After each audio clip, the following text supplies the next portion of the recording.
O'zbekistondan turib Kanadaga PR, ya'ni doimiy yashovchi vizasini qo'lga kiritdik butun oilamiz bilan birga. Mana hozir vizalarimizni ochib ko'ramiz.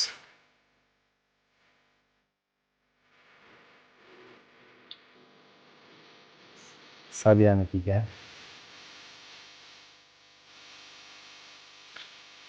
Bu Abduvohid ekan.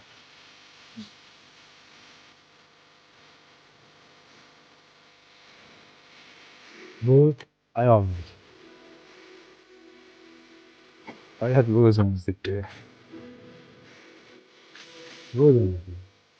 Kanadaga oilaviy doimiy yashovchi vizasini olishda bizga hujjat ishlarida yaqindan yordam bergan Alimardon akaga rahmatimizni bildirib qolamiz. Hujjatlarimizni professional tarzda topshirish va qisqa vaqtda natija olishimizga yaqindan yordam berdilar. Bunga anchagina vaqt va mashaqqatli mehnat sarf qildik va anchagina xarajat ketdi. Lekin sizdan viza olish kabi katta mablag' sarflamadik. Viza ishlarida o'zimni ishini ustasi, mutaxassisdan yordam olish zarur ekan. Murakkab vaziyatlarda hujjat ishlarida yuzaga kelgan muammolarni professional tarzda yechishga yordam berdilar. Yana bir bor rahmat aytamiz.